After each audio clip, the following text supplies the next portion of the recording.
Hi, Deepya. So we'll just about start in another 5 minutes or so. How many people do we have? Yeah, so people will start joining now. Start joining, that's right. Starts at 4, yeah. So we'll start by around 4, 5 or so. 4 or 5, 14, no problem. Yeah. And I hope Joff is also joining on the same link. He should. In fact, I just messaged him saying I'm already on. Okay, sure. So just 5 to 7 minutes more and we'll get started. No problem.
All right, so can we get started, Deepa? You want me to start or you're doing a bit of an introduction?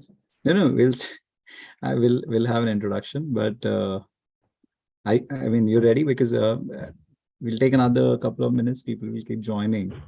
So just to kind of update you, the speakers are joining through Zoom, and So this is only not audible to this audience, right? But you and I no, this is we are live, will live. and yeah, so the audience is joining through a virtual event platform. How many do we have joined so far? I'll just get you the update. I think yesterday we had around 650, 700 people who joined in. So this is like a 10-day event, right? You can see, hi, Jeff. Jeff's online. Yeah, hi, Deepa. Hi, Jeff. That's Aditya, the founder Oh, of I did. Equalify. Hello. Good to see Hi. you. Hi. Hello. Glad to connect. Thank you so much for joining in for today's session. I look forward to hear to you after Deepa's session. Yeah, absolutely. It's great to be here and great to be supporting Deepa here No, I'm sure as she's well. doing a great job. She's one of the torchbearers for women in finance in India. She does a lot of great work for us over there. There we Yes. go. I'm just losing you for a second. I've got to make sure this connection's good. Interesting. Yep, that's my Great. fastest So I think connection. Deepa, you're going first. So I think let's get started. So audience, good evening and welcome back to day 2 of the Investment Products Innovation Showcase. Today, as you all aware, we're going to discuss the offshore investments innovation piece. Offshore investments, the charm of it has been growing of late among the refined or sophisticated investors. A lot of retail investors also have started getting opportunities to invest offshore. Earlier, it was always a privilege of the HNIs and super HNIs. But thanks to platforms, stock broking, equity broking platforms, or real estate fractional ownership platforms, today, even the retail investors have started, they have the opportunity to invest offshore in global equities or real estate or other alternative products. So we have been at Equalify, we've been hosting a standalone global investment summit for last 3 years, and I have personally seen the interest only increasing significantly every year. So it was just apt on our part to include offshore investments as one of the focus segments during this entire initiative. And we are very, very happy to have Singapore Exchange as our partner for this very important segment. We believe both distributors and wealth advisors, as well as investors who are attending this event and going to go through the sessions, are going to immensely benefit.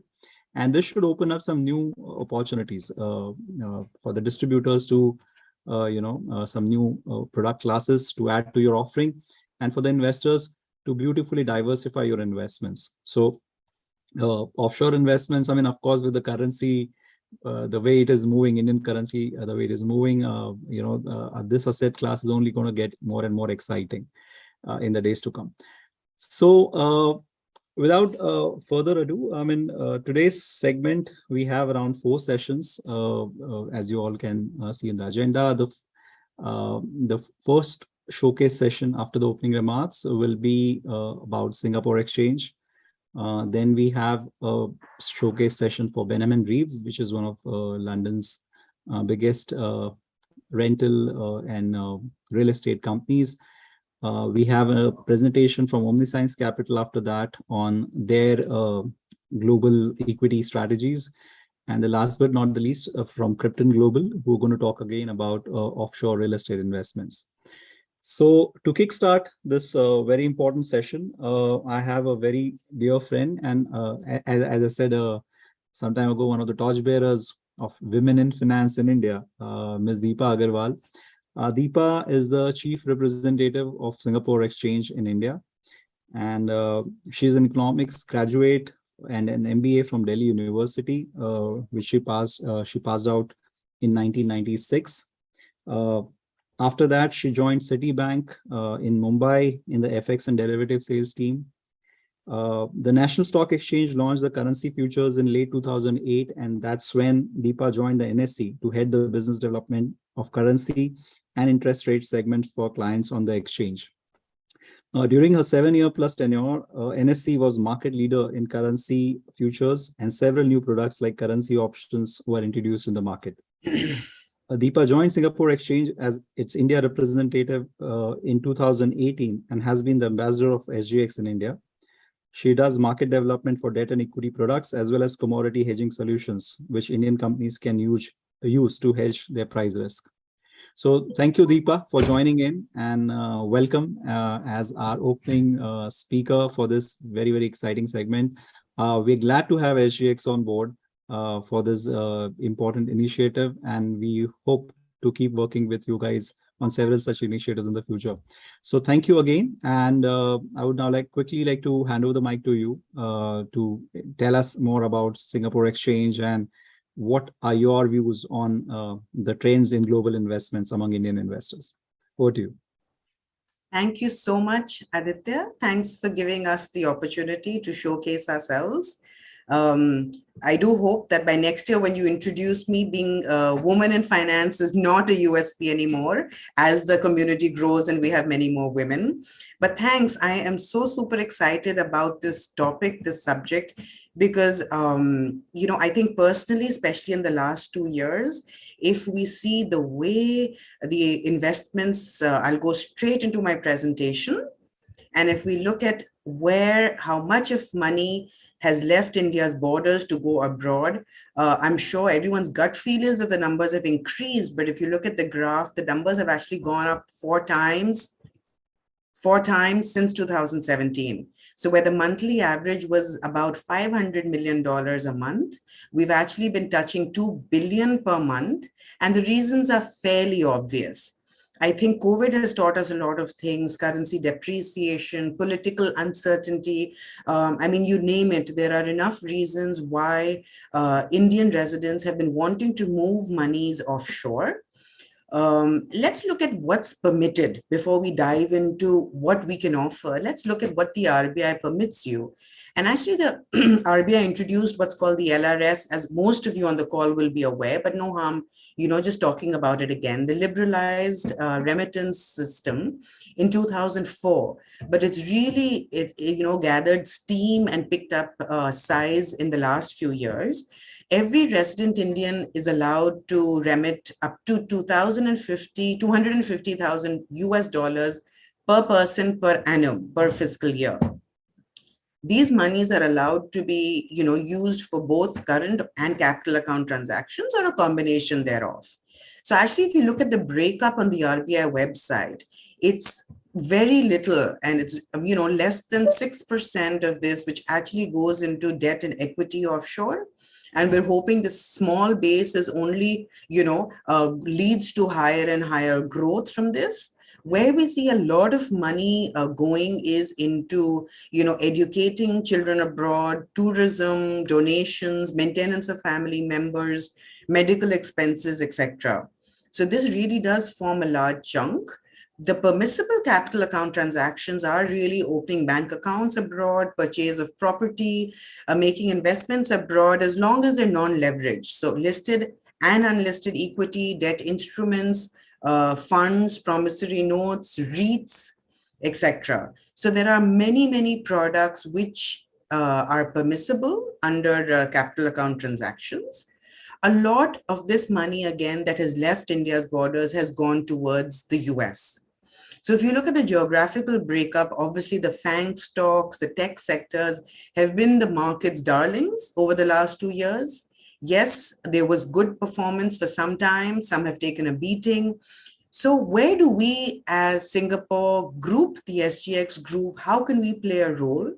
Who we are, etc., is what I would like to just spend the next, 5 or 10 minutes about. So as Aditya mentioned, as prudent risk advisors, what do? We always diversify our risk by not putting all our eggs into the same basket. So depending on your risk appetite, depending on your age, depending on, how much disposable income, each of us has, we look at, out of our basket of 100% of investable surpluses, how much are you willing to, risk the principal on and how much are you not? And obviously those ratios change as our risk appetite changes, as we grow from, our 20s to our 50s to our, retirement stage of life. So where I look at SGX and Singapore investments is really that maybe 15 to 20% low risk category, your safety investments in your diversified basket of investments. Why Singapore? Singapore is, at the end of the day, an international business and wealth center. More than half of the world's population is really within proximity of Singapore. So if you look at China, India, and Southeast Asia, that really is more than half of the world's population. Singapore holds 85 avoidance of double taxation agreements. The 23 jurisdictions are covered by the free trade agreement. I mean, there are reasons why Singapore is one of the 2 or 3 largest private banking, centers today. As per Fitch rating, Singapore continues to be a AAA rated country. Given the political uncertainty and, the way we've seen countries in the last couple of years, I think it's very important when you invest your funds, you need to be sure that where the country that you're putting your money in, the bank you're putting your money in, is credit worthy. Singapore has rated number 1 in Asia for intellectual property protection, number 2 in the world for the ease of doing business. So these are some of, our laurels. Singapore is also actually the most international exchange. And this may not come as a very obvious, kind of an adjective to describe SGX, but if you look at the breakup, more than 43% of our market cap is actually non-Singaporean. Now, this is very important because it represents a basket of Southeast Asian. So out of the 43%, which is not Singapore, we have a lot of Aussie, Australian, Malaysian, Philippine, China. So we have a lot of diversification from a little less than half of our market cap actually being contributed by non-Singapore companies. If you just look at a glance of whether it's the Australian Stock Exchange, Hong Kong, London, NASDAQ, NYSE, the numbers are fairly small. It's only LSE, which has 28% non-UK, but NASDAQ is less than 5%. Hong Kong is less than 1% non-Chinese. So the advantage of an internationalized stock exchange is, of course, very high. We're also a multi-asset exchange group headquartered in AAA rated Singapore. We are an international multi-asset exchange focused on expanding the strength of our platform and services for our clients. We are operating in more than 15 international cities, including our group companies. We are highly diversified with a global distribution network, high operating and EBITDA margins. Most importantly, we are systematically important financial infrastructure. Now, why is it important that we are a multi-asset exchange?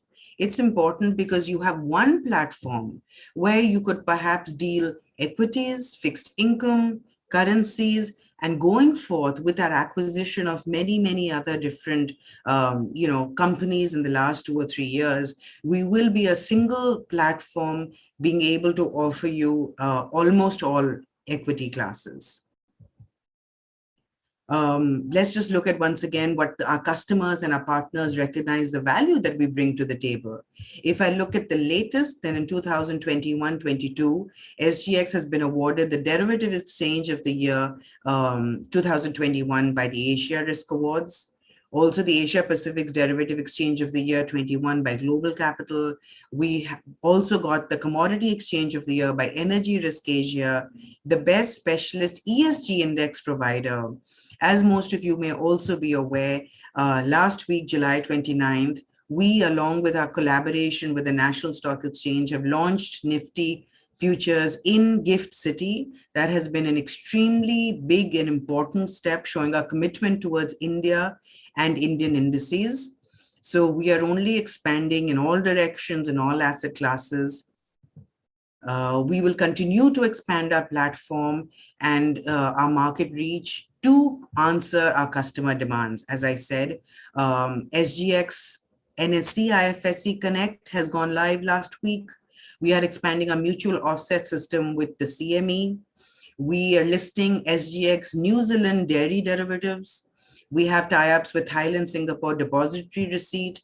We have very, very recently also have a tie-up in NASDAQ/NYSE for dual listing of equity. So, I mean, you talk about it and we're there, whether it's equities, currencies, commodities, various indices, even when it comes to ESG, carbon impact indices, new thematics, ESG. So we're all there. So this is a broad overview of what Singapore is about, what the SGX could offer in India, what the RBI permits resident Indians to do. And I will now hand over the baton to Jeff, who's our strategist based out of Singapore, and he'll take you into a little more detail about the sort of risk return analysis, what can you expect out of Singapore, and we look forward to lots of queries one-on-one. Reach out to us via Aditya, and we'd be more than happy to take you through more details. Thanks once again for this opportunity. So before Jeff, you start, let me take a minute to formally introduce you. Thank you, Deepa, for that wonderful summary and a good start for the day. So now we'll guys, we have Jeff Howie from Singapore Exchange, who's going to basically now talk more about Singapore Exchange in our showcase session number 1. So Jeff, welcome to Qualifies. First our first session together. Glad to have you. Audience, Jeff is a market strategist with Singapore Exchange, and he has close to 25 years of experience in financial markets and economics. He has a strong background in global macroeconomics and a reputation for expeditiously identifying key market drivers and their impact across major asset classes. He's the creator and author of the SGX My Gateway Report, which highlights local market highlights and developments, serving investors since 2012. The report is one of the most read and regarded in the Singapore financial markets, with one of the largest subscriber base. Jeff has led numerous content campaigns for SGX and is a leading market communicator to the investing public.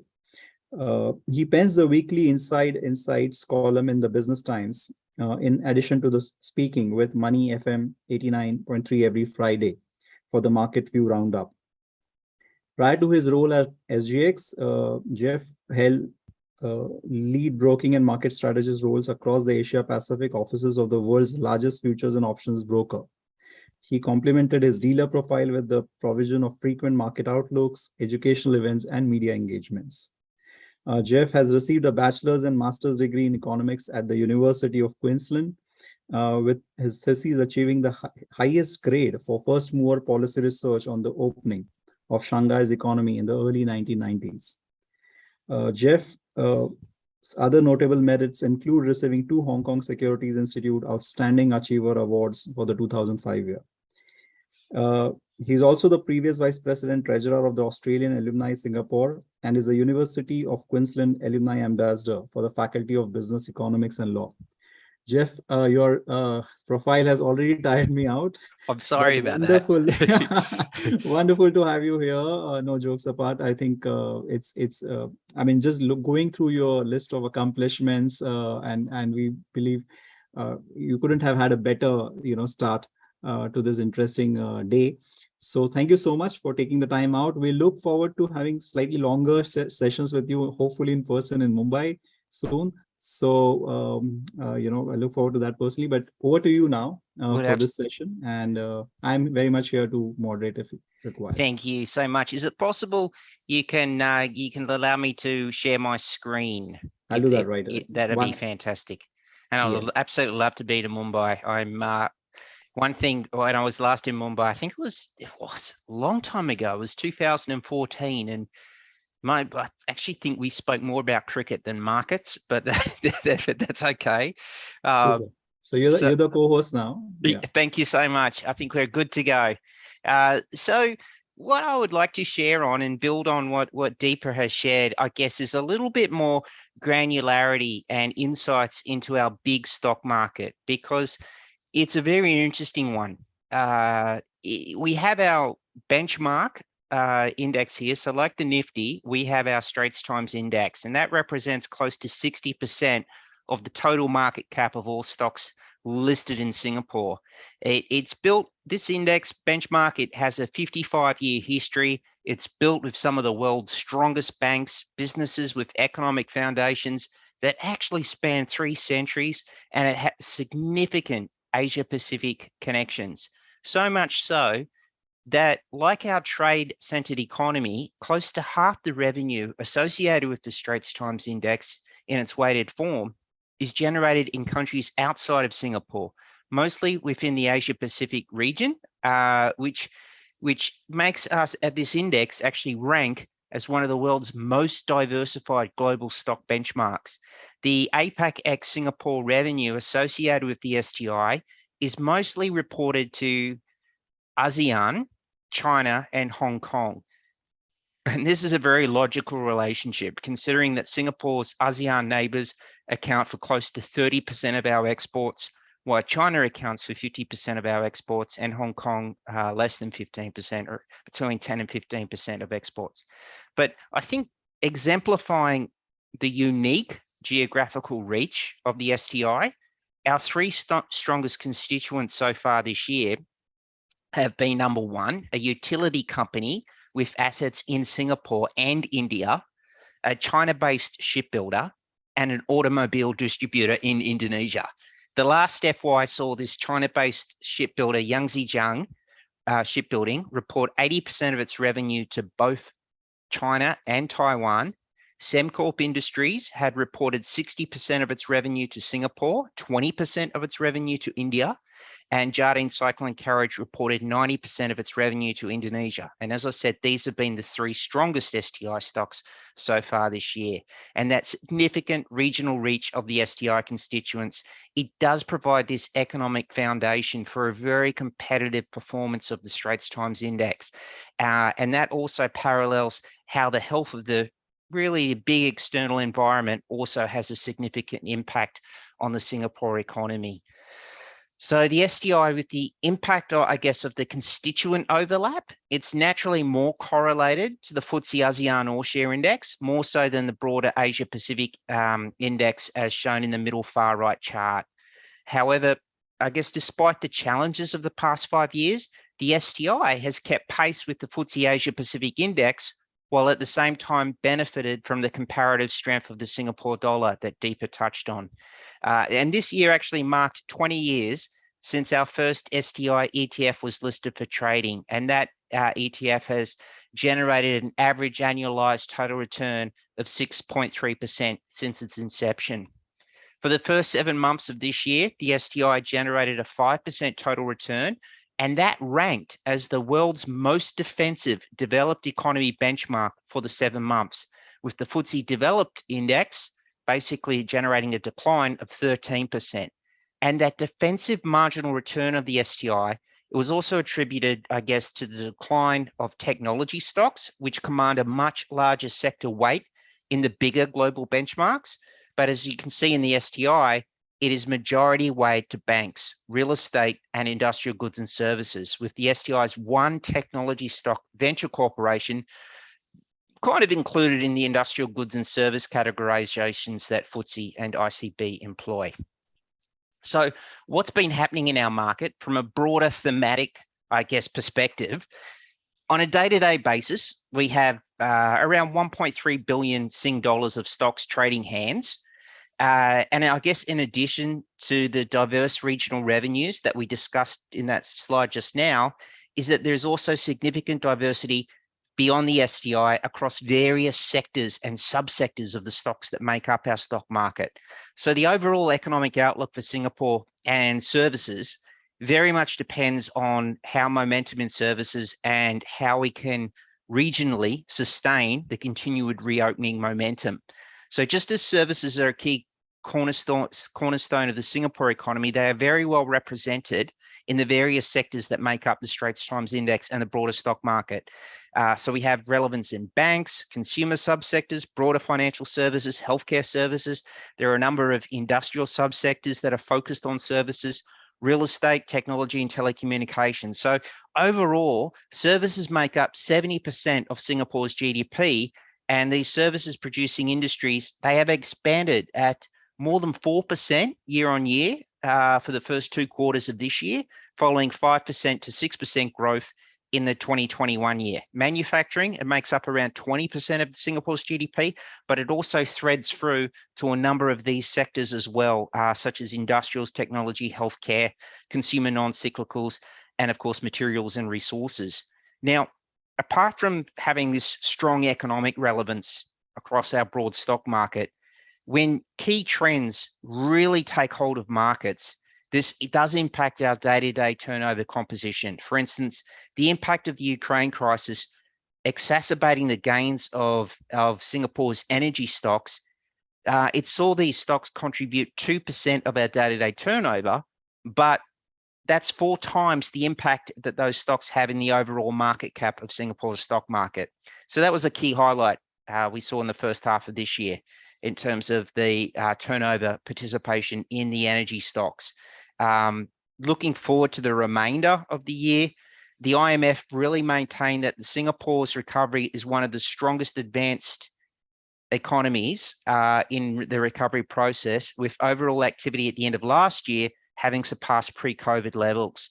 And the IMF have also noted that the outlook for Singapore is a continued broader recovery across sectors, with growth this year projected to be around 4%, driven by, of course, the pent-up demand as the economy continues to reopen.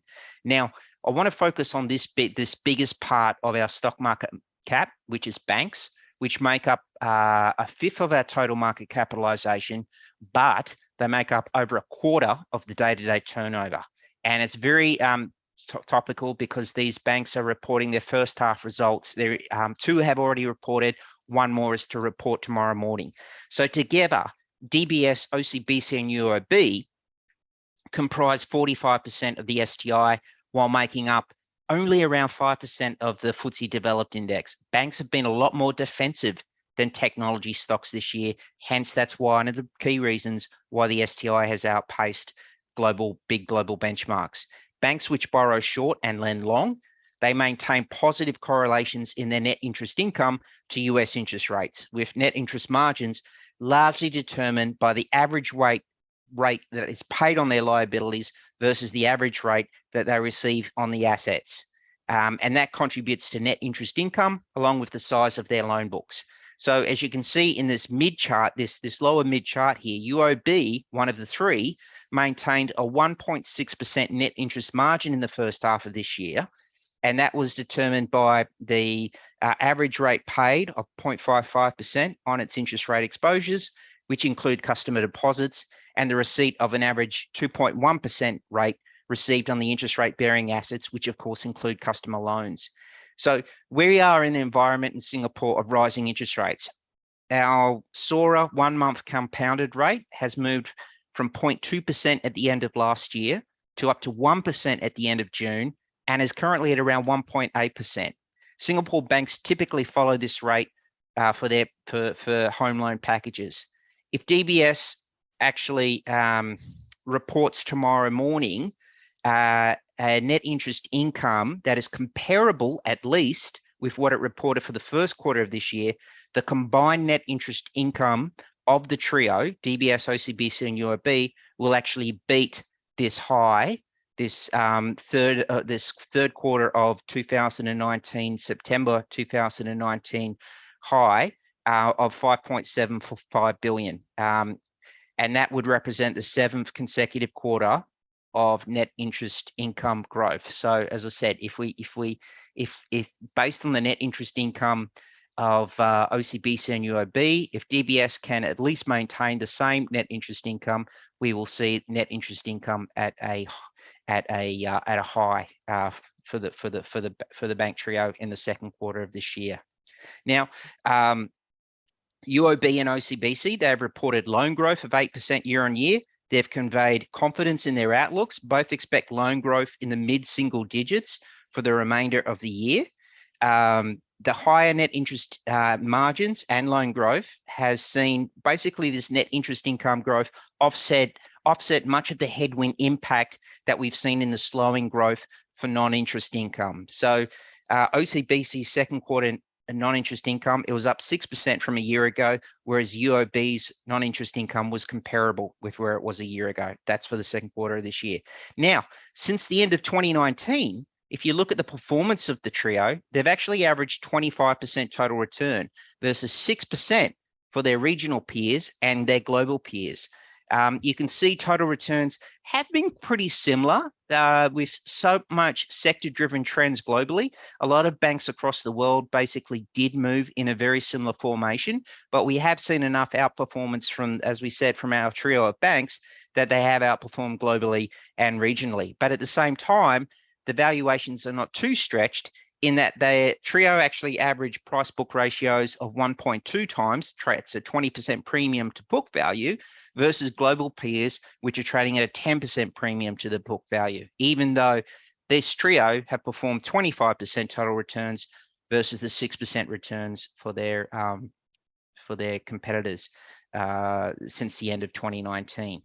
Now, during these earnings week, we also do see pickups in some of the structured product trading on the banks through the DLCs and the structured warrants as opportunist investors do trade the broader reactions to these results. I should also mention that the trio are basically ranking among the 10 largest weights of the FTSE developed APAC ex-Japan Sustainable Yield Index, which tilts to the financial and operating strength of stocks, particularly looking at their strength of the balance sheets and their ability to generate cash flow, more so than a high dividend yield per se. So these trio of banks, DBS, OCBC, and UOB, do consistently rank among the 10 biggest stocks, 10 biggest weights of that index. So overall, as I've said, DBS reports tomorrow morning. OCBC has seen a 28% year-on-year increase in net profit for the second quarter. UOB reported 11% net profit growth. The banks see the credit costs at the low end of guidance. UOB still sees a credit cost of 25 basis points.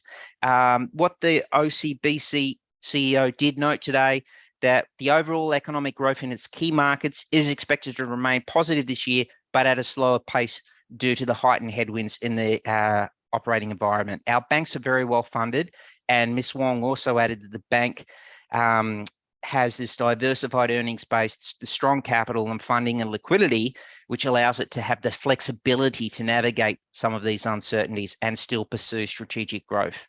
The other biggest part of our STI, and this is my final slide, is of course the real estate investment trust. So after the banks, REITs make up 13% of the STI, making it's the second biggest segment of the STI. Since 2002, in July, we've grown to be one of the world's largest REIT and property trust markets. Currently, we have as many as 17 of the 40 or so trusts listed on the exchange, exclusively investing in property assets outside of Singapore, such as Ascendus India Trust. With 20 of the trusts invest in properties in both Singapore and outside Singapore, with the remaining 3 REITs investing purely in Singapore. It includes as many as 10 trusts with properties in China, 8 REITs with properties in Japan, and 6 REITs with properties in Malaysia. And now, I guess with over 80% of these trusts basically owning and managing assets from Asia Pacific, basically across Asia Pacific, the United States and Europe, we are one of the most international REIT markets across the world. They are also very highly diversified across property types. So you have a nice balance of REITs that are investing across retail, industrial, office, and hospitality properties, in addition to multiple REITs that have been investing in healthcare related properties and as well as data centers as well. So reopening has been a big overarching theme for this sector in the first half of this year. It's also continued to attract its fair share of investor activity. So the sector represents around a little bit more than 10% of our total market cap, but it makes up double that, 20% of our day-to-day turnover. And the significant reopening theme has seen 4 of the 5 stapled hospitality trusts that are listed in Singapore rank among the 10 trusts that have basically attracted the highest net institutional inflows for the first half of this year. And those 5 hospitality trusts overall averaged 17% total returns for the first half of last year. Now, despite the backdrop of increasing interest rates, the S-REIT sector does maintain an average dividend yield of 6.6%. That's still some more than 250 basis points higher than our Singapore government 10-year bond yields. And furthermore, this sector does appear to have controlled debt levels. Basically, your REITs on our aggregate have secured around 75% of their borrowings on fixed rates. And the average gearing ratio of the REITs is at around 37%, which is lower than the regulatory limit of 50%. There's been a clear industry drive within the REIT sector this year and last year to make acquisitions, to divest, to recycle properties, basically strategic initiatives to increase unit holder value. And we saw close to half of our REITs last year announce asset acquisitions that were valued at more than 12 billion Singapore dollars, with that asset drive continuing in the first half of this year. So on the growth front, last month marked 20 years since we began listing REITs in Singapore. Capita More Trust was that REIT that listed. It came to the market 20 years ago with a $900 million portfolio of 3 properties. That portfolio value is now in excess of 20 billion Sing dollars, and it has paid investors on average 10% annualized total returns over those 20 years. So on the whole, I guess global REITs, they do have a track record of being defensive in nature, and the 800 or so REITs that are listed across the world have performed comparatively well in terms of yield and volatility and net asset value over the last 10 years, which has basically spanned much more, I guess, many broad market ups and downs, of course, including interest rate cycles. So that's in essence my part of it. As I said, the STI maintains a ranking as the strongest developed stock benchmark so far in the year to date. Year to date, it's a 6% total return. FTSE Developed Index is still down 13%. Beyond the benchmark, however, there have been diversified performances across the multiple sectors and industries that make up our broader local stock market. And I would love the opportunity in the year ahead to be able to share a little bit more on each of these sectors and industries that, as we said, aren't just Singapore focused, but very, very regional focused, and some of the most exciting thematics that you might come across in Asia Pacific. There's a good chance we have a stock relevant to that. Thank you so much. Thanks, Jeff.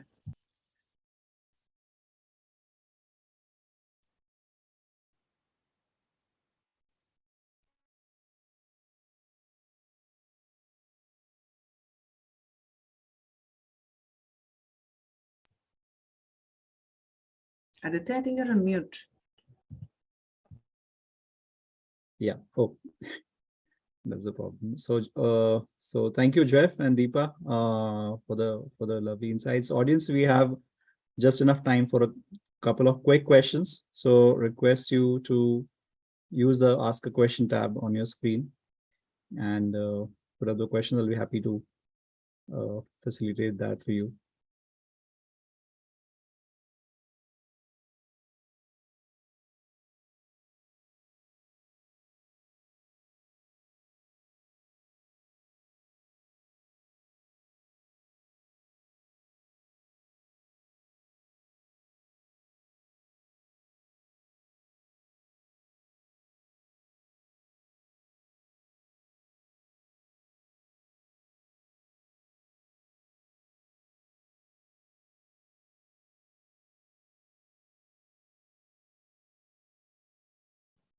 There's a question, I mean, more like a,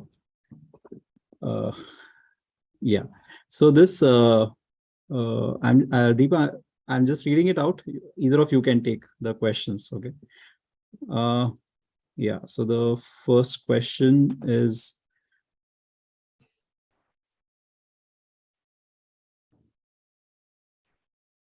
so yeah, so what is the minimum, is there a minimum ticket size for someone to start investing in Singapore through Singapore Exchange in equities or other securities?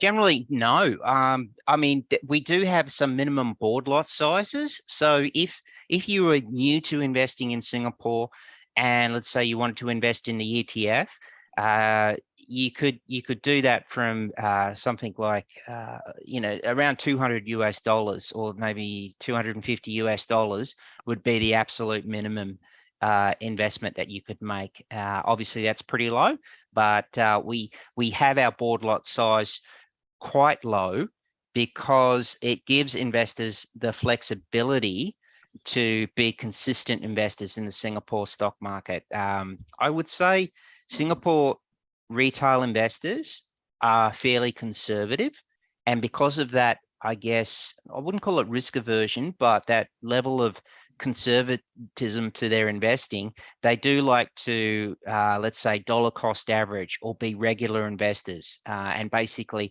dedicate a fixed amount to a certain stock or a certain product every month or so. And therefore, if they're dedicating a fixed amount, they will be automatically buying more when the market is lower because it's a lower price and you have your wallet going further. And when the market's prices go up for the ETFs and the stocks, they end up buying less at that higher price. So that is actually quite a popular style of investing here in Singapore, and for that reason, we keep the board lots pretty low. Even in India, Jeff, we have this concept of SIP, which is exactly what you said. It's quite popular. Yeah. I think it's like, this is the way a lot of big mutual pension funds used to work, and what the exchange has been able to do is make that style of investing applicable to the individual investors. Sure. The next question is, which all products and regions can a person invest in through Singapore Exchange? So which regional products? Which products? Oh, structured products. Okay, so well, I guess REITs are technically a product because they're basically governed by collective investment scheme as well as the Business Trust Act, which is a little bit different to our Corporations Act. But if you're looking for leverage, there's structured warrants, which are popular on some of the biggest stocks, such as the banks that we discussed, as well as the local benchmark STI, as well as the Hang Seng Index. And we also have daily leverage certificates, which do become quite popular when the stocks are on the move, and they have a 5 times leverage factor. And then we have those daily leverage certificates on indices, which have a 7 times leverage factor. But if you're looking for more passive exposure, we do have a fleet of between 30 and 40 exchange traded funds that basically cover all the big asset classes, from equities, not just Singapore equities, but Asia Pacific equities, and some global equities as well, like the S&P 500.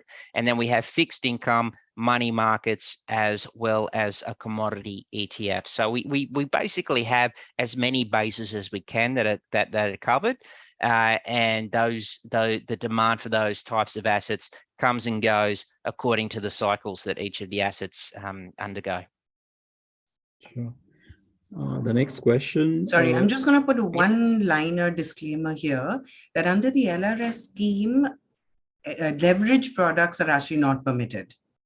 So from India, the money that is remitted from an Indian account can only be invested in unleveraged products. There's still plenty that we can offer. Yeah, exactly. There's so that brings it to about 30 exchange traded funds that, as we said, are still very popular. Thanks, Deepa. The next question is, how does SGX plan to attract more companies to list on this exchange, particularly those from the high growth sectors in India? Wow. At the moment, we're more focused on Southeast Asia, a very big focus at the moment, because we are seeing quite a bit of traction. We just had a secondary listing of Emperador list, and you'd be surprised the liquidity since we've listed. It's as good as the liquidity for the primary listing in the Philippines. So attracting secondary listings to Singapore, how do we do that?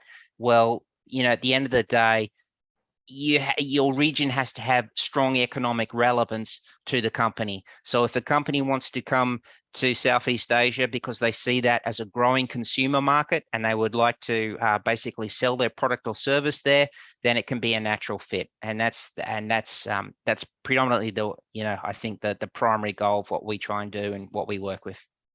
Also, Aditya, just to add on to that, the local regulations do not permit unlisted Indian companies to do a direct listing offshore. So, for example, if Paytm or Nykaa wanted to list offshore, they could have only done it through a dual listing by first doing the IPO in India.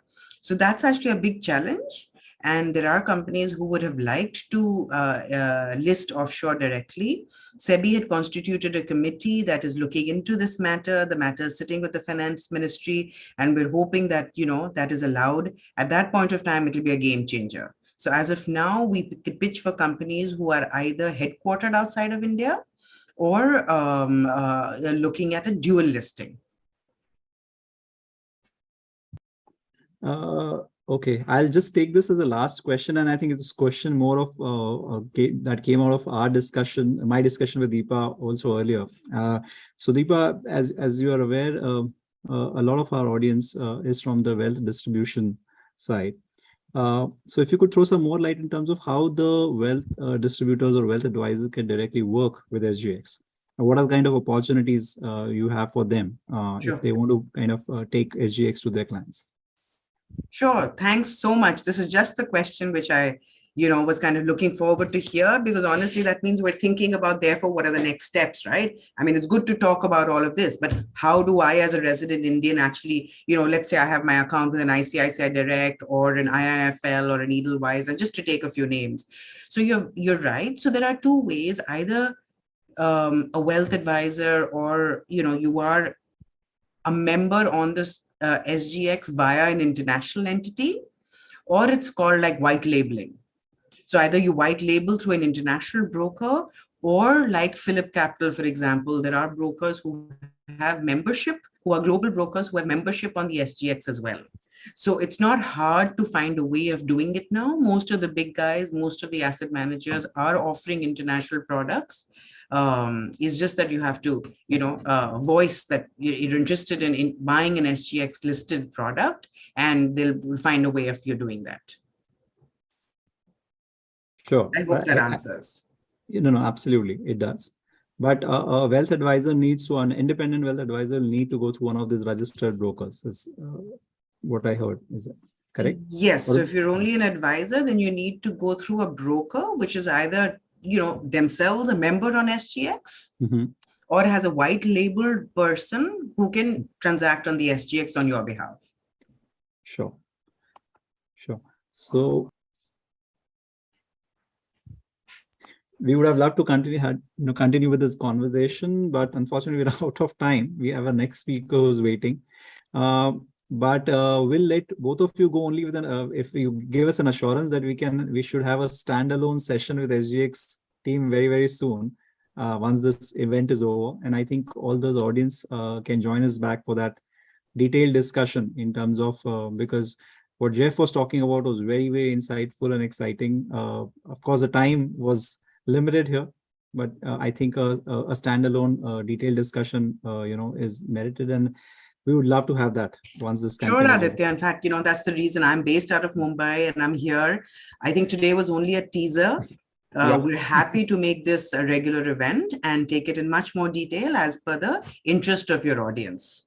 Absolutely. So thanks audience, once again. Thank you so much, Deepa and Jeff. And audience, I'm sure you loved this interaction and insights from these two.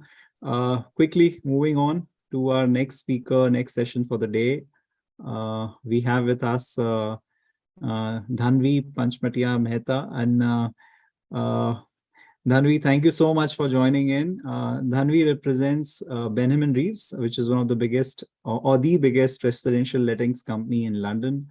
Dhanvi heads the business development in India, and she's been with the company for good 4 or 5 years now, as long as I remember, because that's when we started interacting.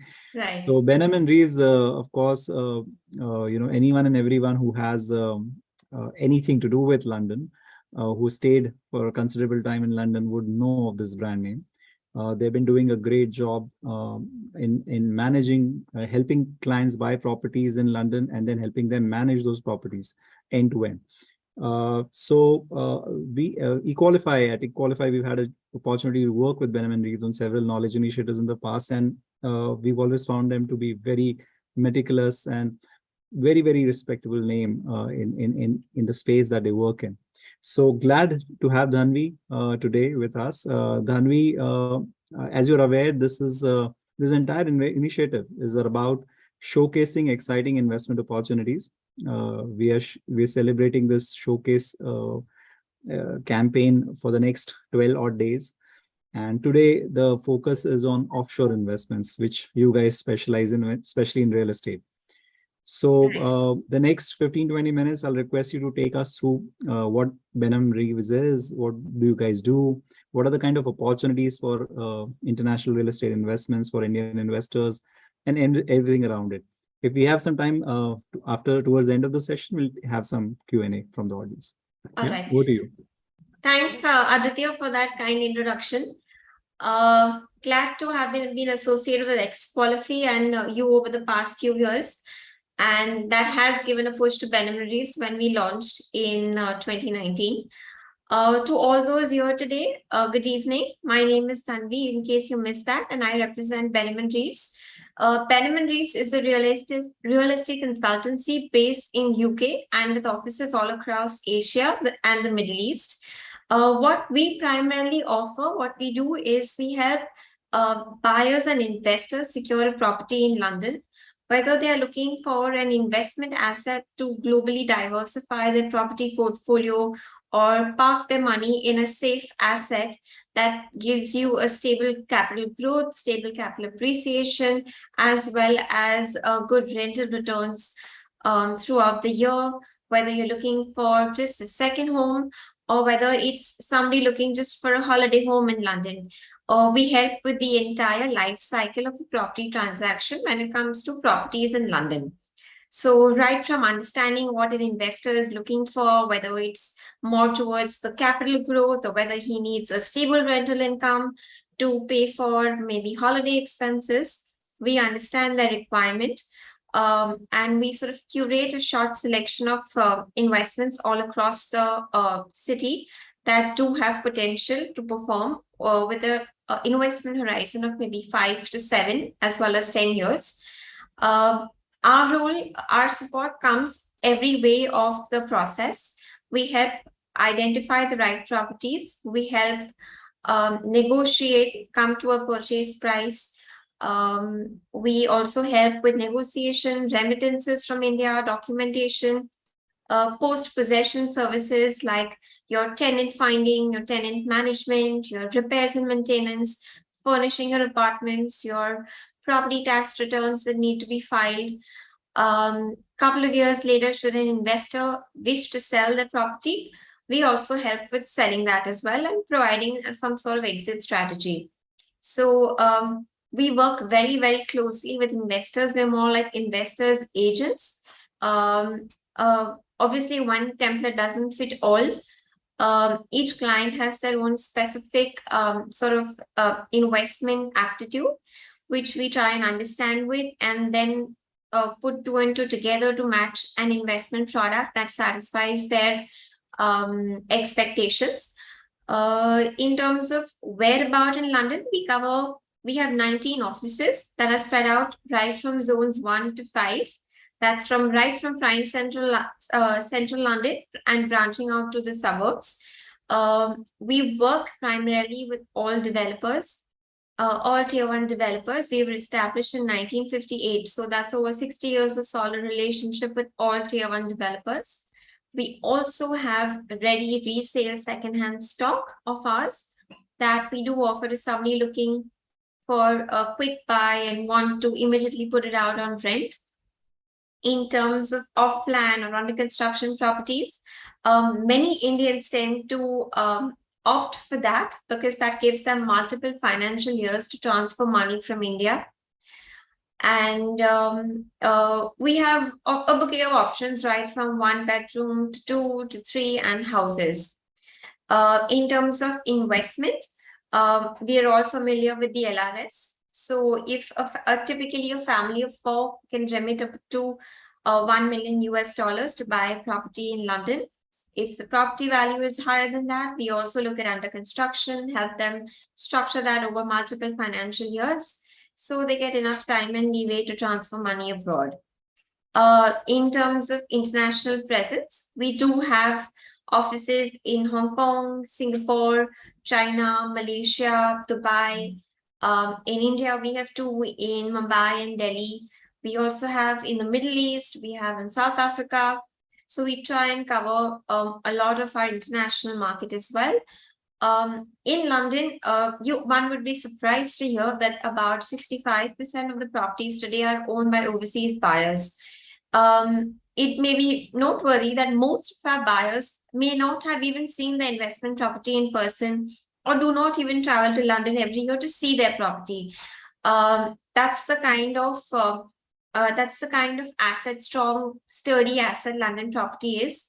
I also have data to share that says that from all our 19 London branch offices, for every landlord's property that we are putting out to rent today, we are getting 70 applications per property. So there is a huge demand supply gap in London that ensures that your property is always let out. So your investment return in terms of your rental return is always more or less stable throughout the year. And we work with leases that begin at 12 months to 36 to 48 months as well. So that guarantees the investor as well as the tenant some sort of stability there.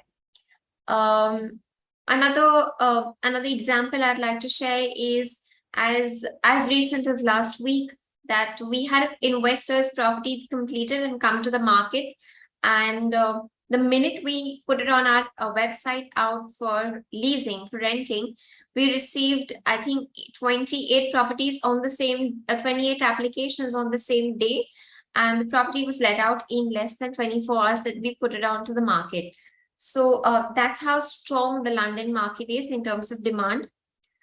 In terms of supply, it's an island.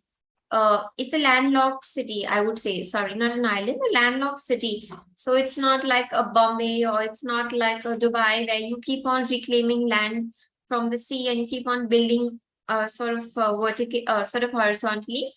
And also London does follow some sort of heritage and period Victorian architecture, and they have to sort of comply with regulations. So they do have some sort of build height restriction. Certain areas of London cannot be more than 4 floors, cannot be more than 5 floors. So because of which supply is very compact in London, whereas demand is quite high. So with that demand supply gap, I would say that's where an investor can make the most of it and park some money in an investment asset that does generate some sort of stable returns over a period of maybe 3 years, 5 years, 7 years, depending on their horizon. In terms of lettings, we also cover, we give entire support to the investor in terms of finding the tenants. The headache is ours, qualifying them, rent collection, rent deposit, security, repairs and maintenance. So we are more like investors agents in terms of handholding. I would also like to share in terms of Indian buyers. Over the last couple of years, we've seen a lot of Indian buyers do tend to pick up off-plan properties that complete maybe over 2 to 3 years.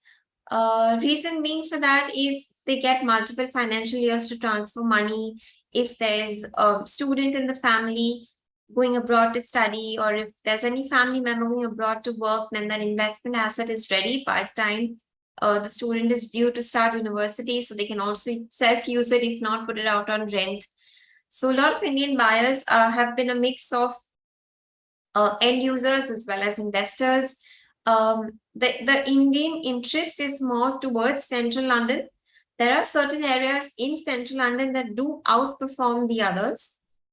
Whereas there are certain areas in the outskirts of London that perform better in terms of rental yield than the central London areas. In central London, the most common areas that people tend to pick up investment properties are around Paddington, Marylebone, Waterloo, whereas the self-use ones are more towards Fitzrovia, Mayfair, Belgravia, somewhere around Southwark. Another extremely popular area coming up is Nine Elms and Battersea, where you can easily pick up a 2-bedroom at about £1 million, and you can expect a rental of maybe 2.5 to 3 lakhs in Indian rupees per month.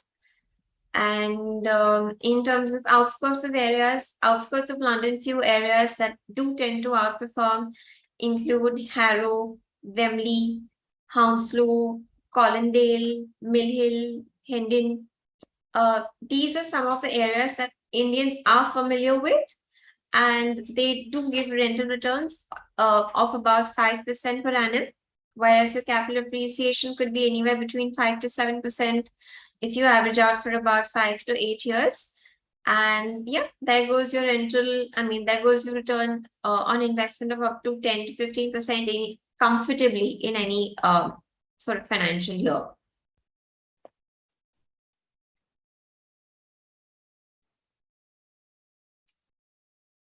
Aditya, if you're here and if you want to open the floor for any questions, more than happy to help answer. Sure. So audience, if you have any questions for Dhanvi, please put it in the ask questions column and I'll be happy to facilitate. Dhanvi, in the meanwhile, I mean, till audience another couple of minutes before they put up questions, why don't you share some case studies in terms, I mean, without getting into revealing identities, but if you can give us some good case studies of, investors who invested in London and have found good returns, both rental as well as capital gains, or some interesting case studies that will help people, because international real estate investing has always been, people always think that it is a privilege for the super HNIs. However, with very interesting, LRS mechanism and the kind of structures you guys are bringing, Right. so even the upper middle class segment can start investing and really diversify, their investments through London properties, I'm sure. So if you can, in the meanwhile, if you can share some couple of case studies, 1 or 2, it will help. And you, of course, already mentioned about the areas in terms of interest for Indian investors and all. That was going to be my second question, but I think a case study to help start with will help. Right. Can I share my screen? I have a case study ready. Sure. 1 sec.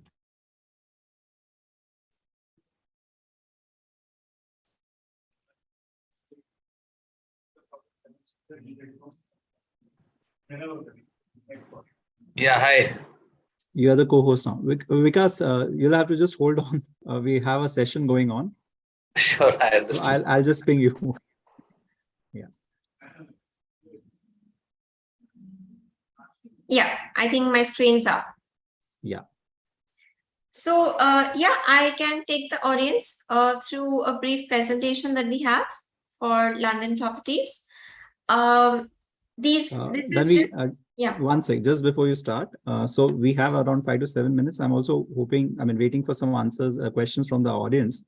So I'll request you to keep it this short and then you can quickly jump. Yeah. So I'll just quickly jump to the case studies then. Right. So these are 5 case studies that we've picked up in different areas of London. I will shortly go through these in brief.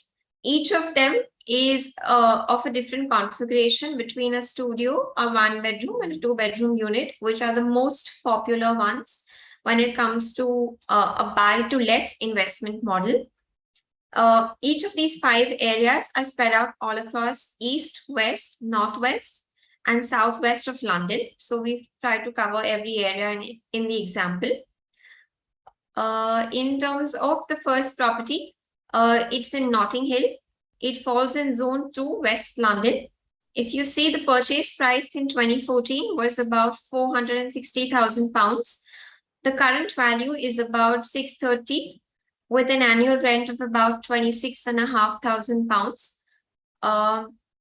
This brings the gross rental yield to about 5% plus per annum.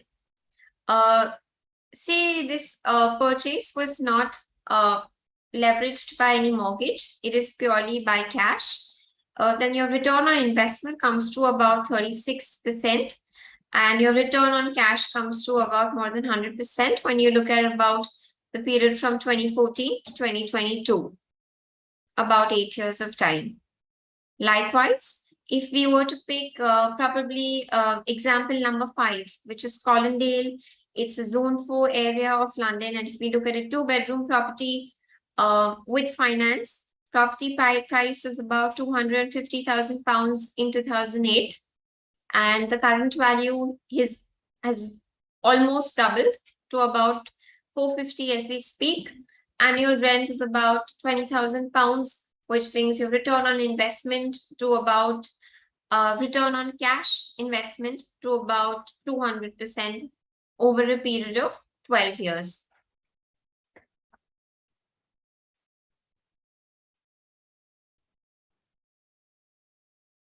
Yeah. So Aditya, any questions that you'd like me to take? Yeah, one sec. Sure.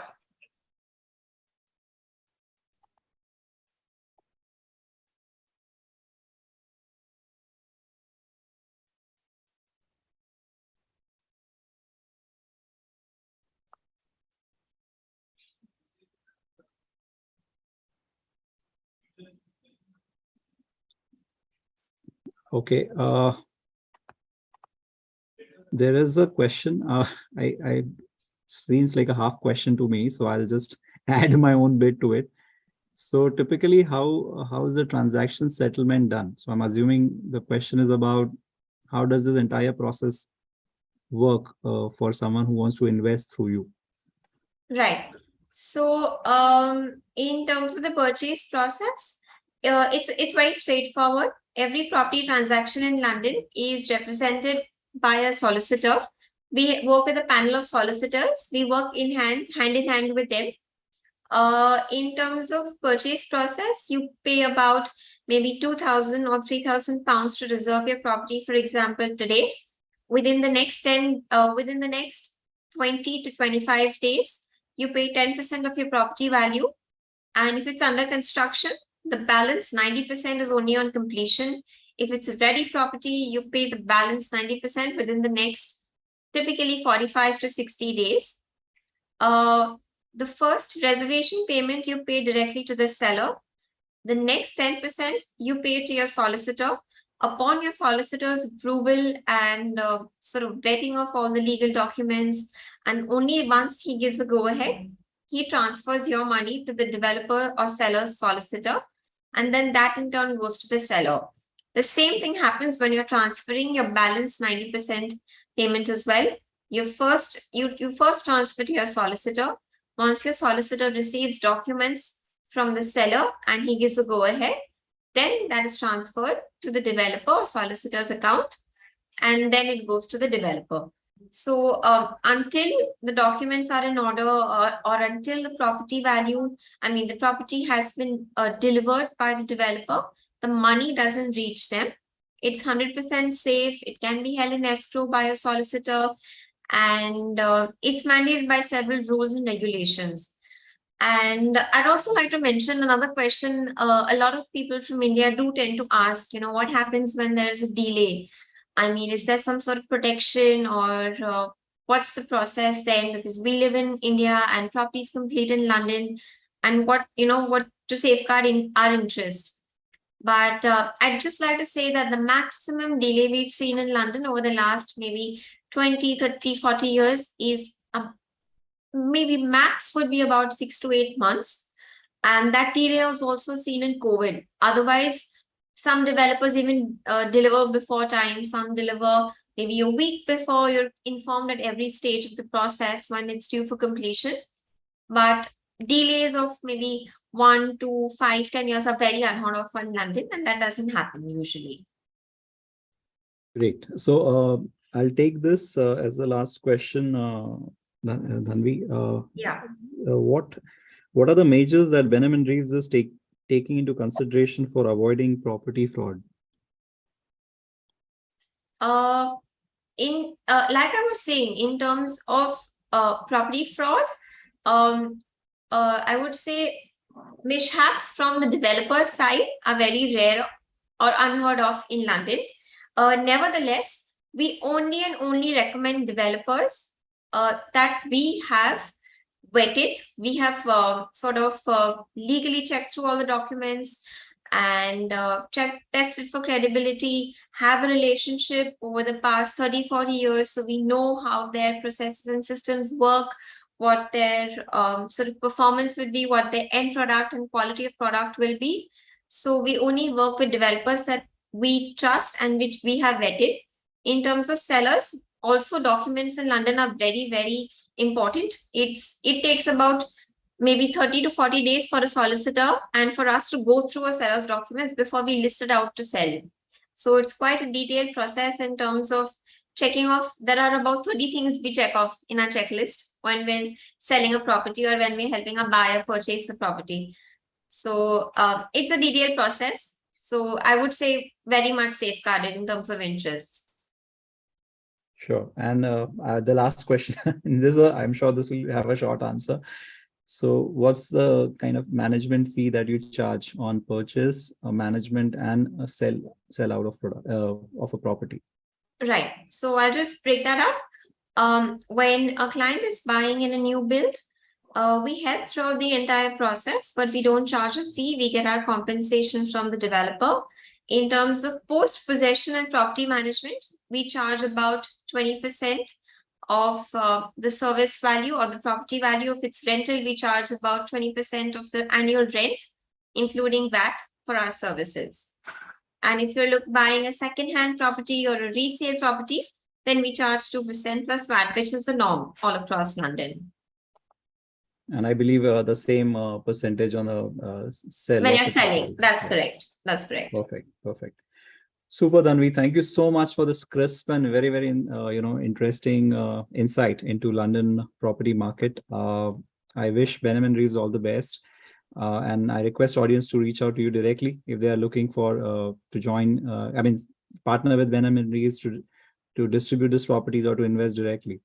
Audience, Dhanvi and her team are very much available on LinkedIn, or you can look them out on their website.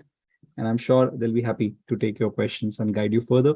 So thank you, Dhanvi. And we quickly move on to our next session now. Thanks, we have a speaker waiting. So have a good day and look forward to connect with you soon.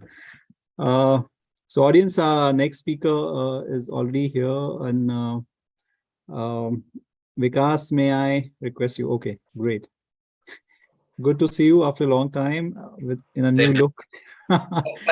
This is the only difference, Yeah, that's the only difference. So audience, without wasting any more time on formalities, I think Vikas is someone whom I've known now for close to 10 years and always valued the great research insights that he possesses and the investing wisdom that he brings to any conversation. So Vikas is a founder of Omni Capital. He founded Omni to provide a scientific approach to global and India listed equity investments. And together with his team, he's formulated the proprietary scientific investing framework. Earlier, Vikas incubated the global listed equity vertical of a multi-asset class investment management firm, obtaining perhaps the first US SEC license for an Indian firm. He has a huge, he's again a long profile. I'm not getting into reading the entire thing in the interest of time. He has a BTech from Indian Institute of Technology, Mumbai, Bombay, and has earned his master's and doctorate from an Ivy League university from New York. He later served as a research scientist and professor of University of California and IIT Kharagpur, respectively. So a super combination of academics and corporate experience. And I'm sure that has shaped him into what he is today. So thank you, Vikas, for joining in. And we can't wait to hear more about the Omni Supreme US and Omni a lot US, I believe, the products that you're planning to launch very, very soon. Over to you. Okay, thanks for the kind introduction, Aditya. Pleasure to be here. And can I share the presentation? Aditya, you'll have to enable the share screen. One sec. Yeah, I'll do that. yeah. Yeah, you're the co-host. Perfect.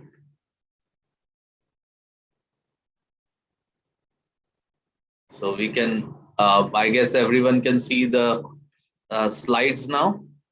And so Yes, we it's can. a pleasure to be here. And we'll be launching 2 international products here, offshore products. So these are products for Indian investors to invest in US listed equities. So Omni Supreme US and Omni AIoT. It's Omni AIoT. So AI is artificial intelligence and the Internet of Things. Okay.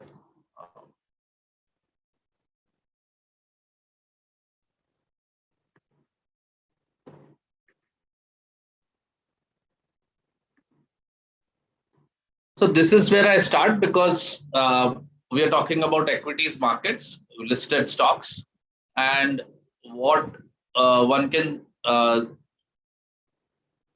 see if they have ever been in the markets is that there are a lot of risks in equity markets and a lot of returns. And our insight is that those who chase the alpha, they end up with the risk. And there is another way where you could chase safety and interestingly get alpha. So that's the whole insight on which our firm and investment strategy and investment philosophy is based on. These are our focus markets. US, naturally, it's one of the largest economies in the world and one of the largest equity markets by value. So it's interesting, and a lot of globally important companies are listed on the US markets. Second, the AI revolution. So we focus on transformative technologies because, see, the good player goes where the ball is, while the great player goes where the ball is going to be. And you need to have a direct exposure, specific exposure to transformative technologies because they are disrupting the traditional sectors. So if you don't have that, you are going to get in trouble in terms of wealth creation. And the third one is, of course, India, one of the fastest growing major economies. But today we'll focus on the US markets. And now when you talk about investing in the markets, what is your investment philosophy, strategy, etc., that becomes very important. And so rather than spending time on the products, it's also important to spend time on what is the investment strategy. Okay. And basically scientific investing is designed, which is the investment philosophy and framework we follow. It is designed to create a supernormal portfolio with safety first and followed by growth and followed by focus on returns. So enhance safety, enhance growth, enhance returns, right? The idea is to survive through the uncertainties.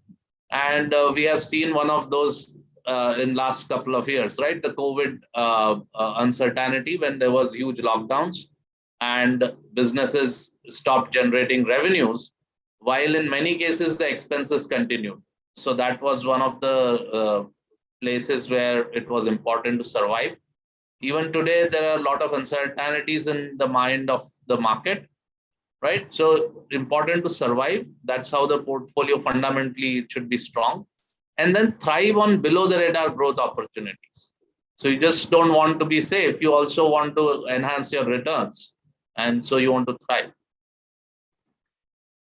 I'll not spend time on the how scientific investing evolved, although that's very interesting. And again, here, I'll not spend time here, but this is the base on which it is built. But it's now much more than that. And we'll focus on the 2-3 important steps. So first step is enhance safety. So we'll focus on that here. So starting from the full universe, how do we do the stock selection? That's what we're trying to explain here. And the first step is to reduce risks on a very fundamental level. So this is not about volatility, beta, etc. It's about companies and how they operate. So weak balance sheets, loss-making companies, we call them capital destroyers. They are eliminated. Companies which cannot earn their cost of capital, capital eroders. So the longer you stay with capital eroders, the more you are losing money. Not from share price going down, although that's the consequence. Really, they are destroying your the net worth of the company, right? The capital invested in the company, that is getting destroyed slowly. That is what is capital eroder. So capital destroyers, capital eroders, and the third one is capital imploders.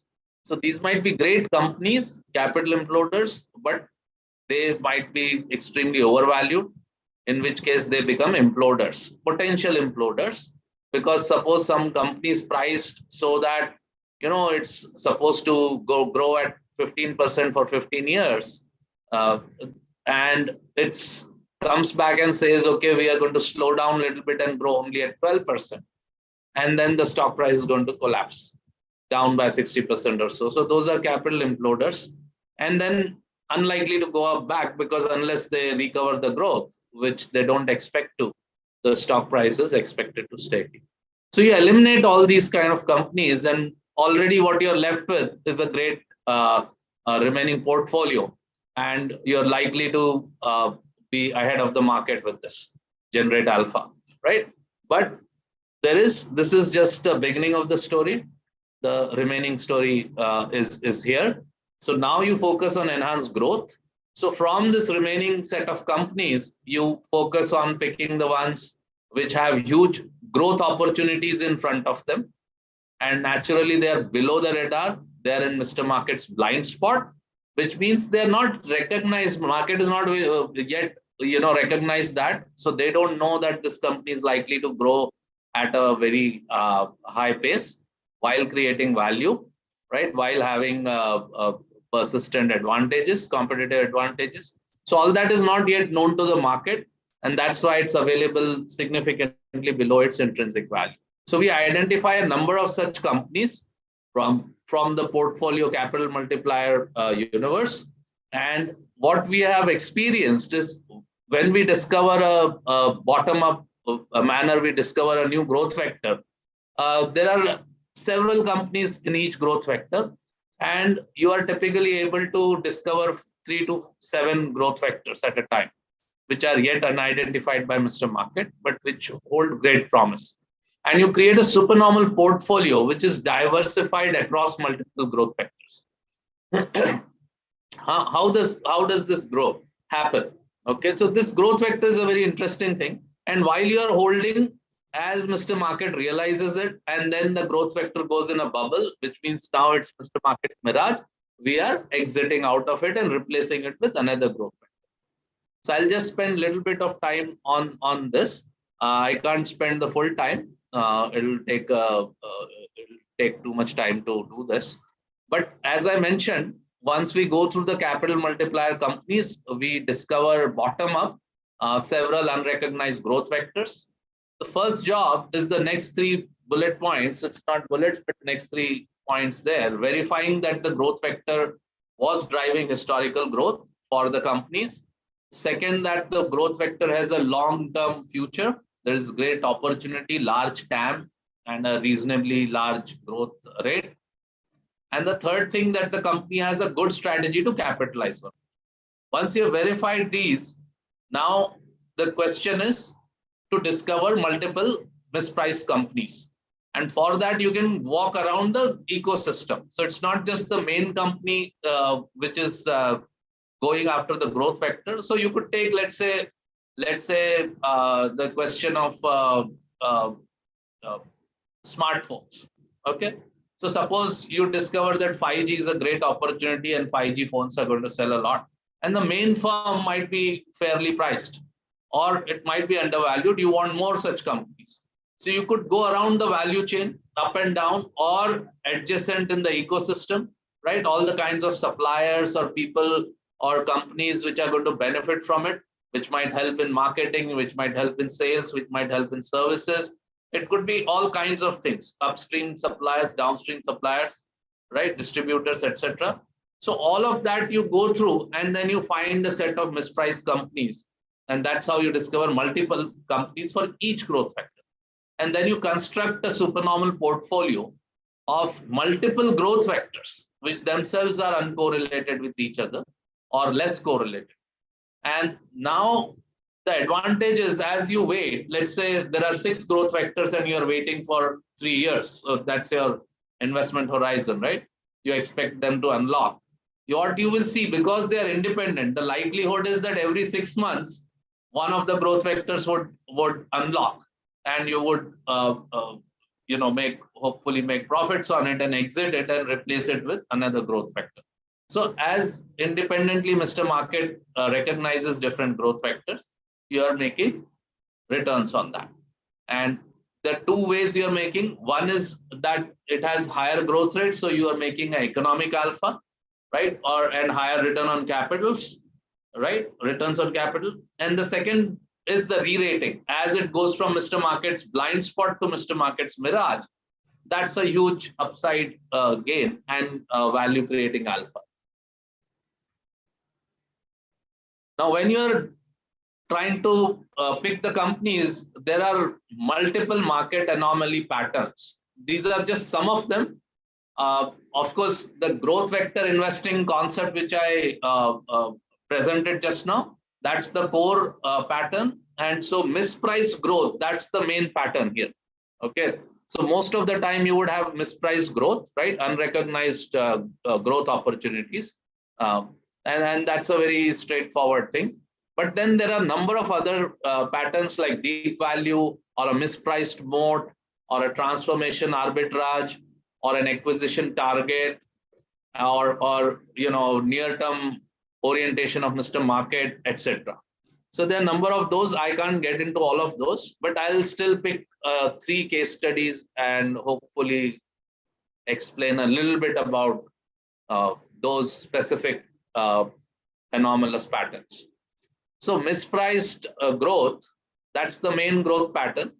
And we are showcasing a company called Medifast. Of course, let me put the disclaimer right here that any discussion of any names, we are not recommending that you buy, sell, or hold that. And secondly, that we or our clients probably have a buy, sell, or hold happening in those companies. So this is just for illustration purpose. And of course, second thing, the illustration is going to show you the returns, etc. So that doesn't mean that the future returns of anything, portfolios or stocks or anything, can be predicted from these numbers, right? Markets are risky, and you could lose all your capital in equity markets. Of course, exactly for that reason, we focus on safety and enhance growth, right? So the whole idea is to safeguard the capital, but equity markets are risky things. So keep that in mind while going through. So this is a case study. At the time we started picking it up, the opportunity in front was of baby boomers' health needs, which is 73 million Americans, right? And unfit America, 70% of Americans, irrespective of boomers or not, are obese. Okay. Interesting thing is Octavia, which is Medifast's service brand name, is one of the fastest growing wellness communities. It has one of the largest number of active coaches, and it makes money from subscription meal plans. So people subscribe for food, and then food is delivered at home and money is made from that, right? So you can see the CAGR returns, the compounded annual growth rates. So we are not talking about return over 10-year period or anything like that. We are talking about annual growth rates here. So as you can see on right hand top corner, 50% growth rate. So the company is growing like crazy. And when we identified it as mispriced, and today over the long period, it has got a very high compounded return, right? So that's the kind of basic pattern we are looking for when we are searching for mispriced growth vectors, right? This is the kind of company we are looking for. Second case study is Deep Value, and you'll recognize the name. It's the largest company in the world today. Okay, but this company was available in 2015, and we've written an article. You can see at the bottom in the street.com. And it continued being mispriced even going on to 2016 and 17 as Deep Value. Even today, I would say it is a mispriced growth vector, but during that period, it was Deep Value. And you can see the kind of juicy deal it offered. $500 billion market cap at that time. Today, it's more than 2 trillion, but that time, $500 billion on sales of 200 billion.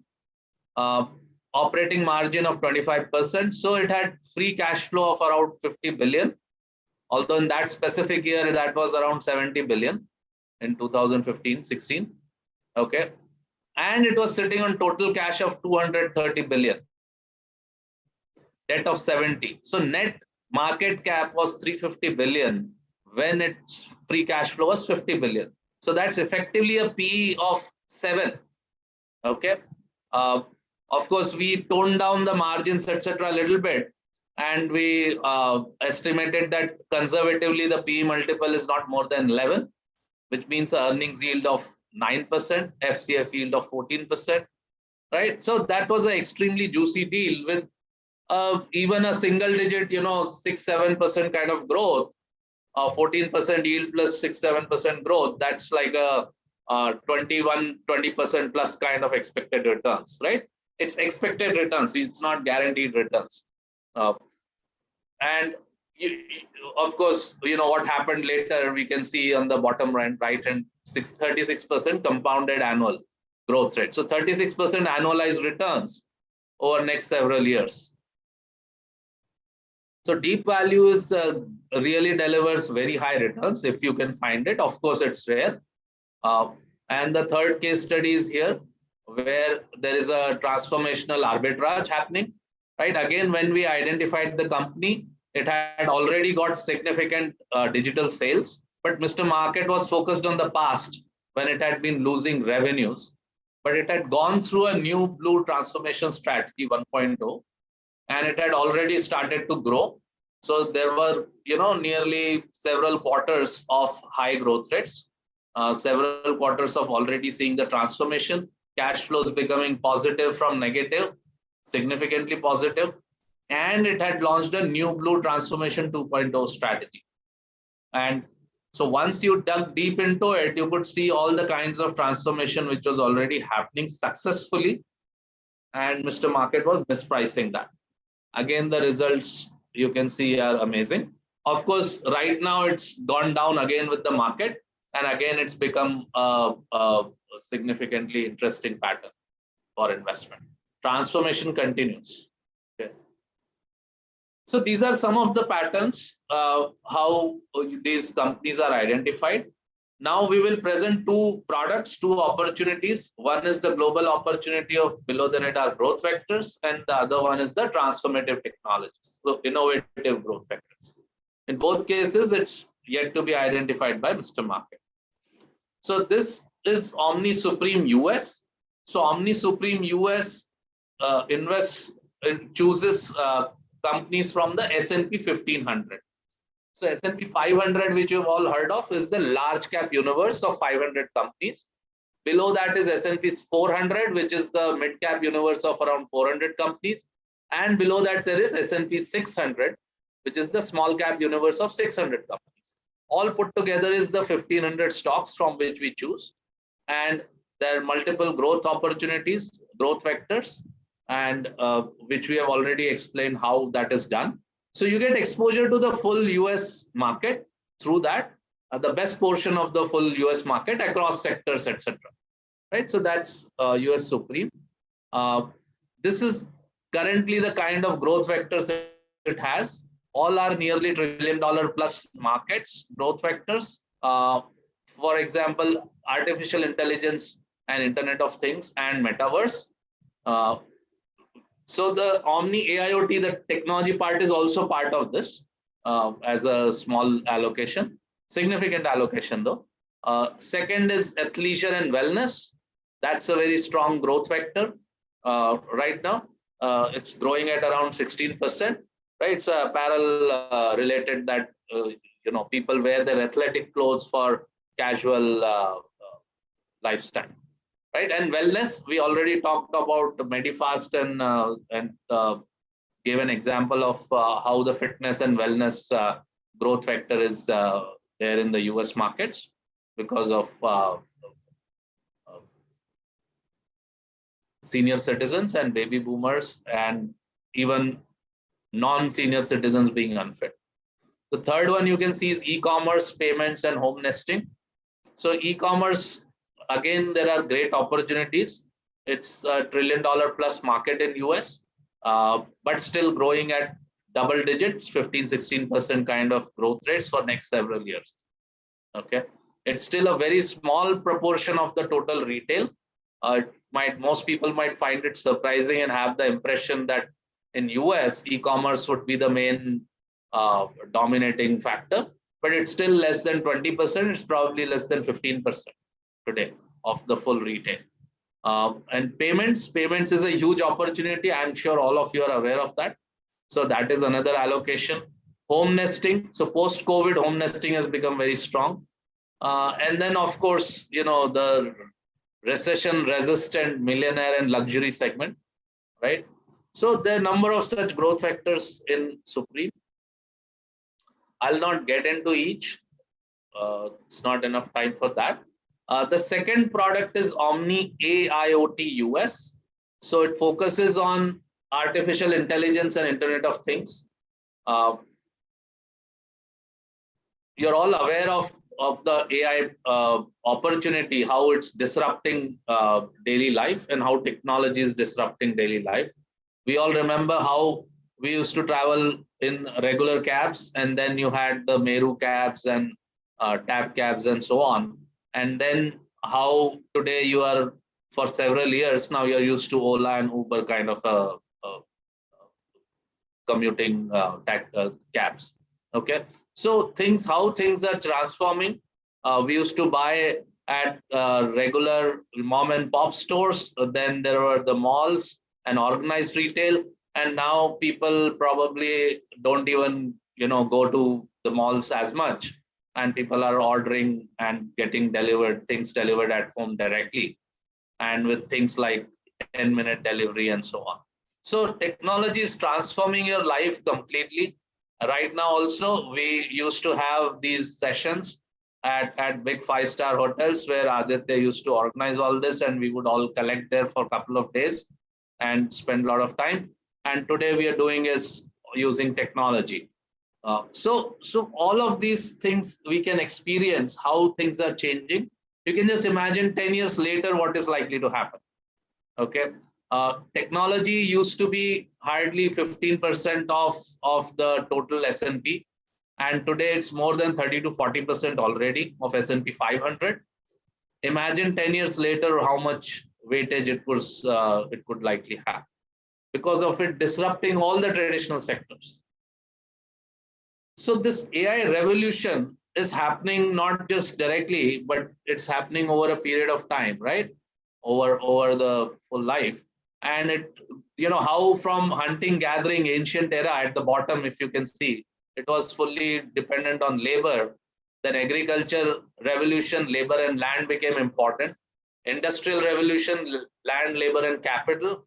And today, AI revolution, labor is going away, land is going away, capital maybe little bit, and most important is the AI, right? So data and then non-data AI. So that's how AI revolution is taking place and things are changing.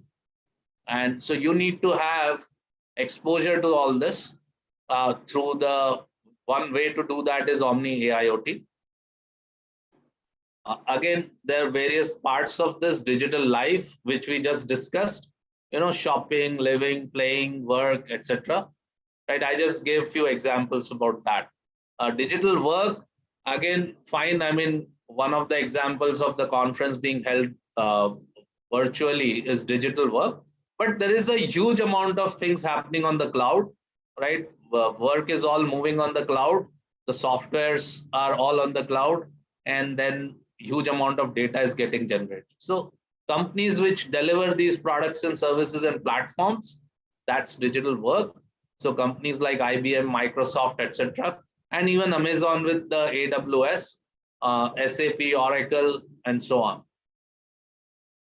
And then underlying all this is the digital brain, right? Digital brain is where the actual memory stays, right? So memory chips, storage devices, and the transmission, so sharing of data from here and there, and then the processing, right? So in the brain, you store data and then you process the data and then you come up with insights.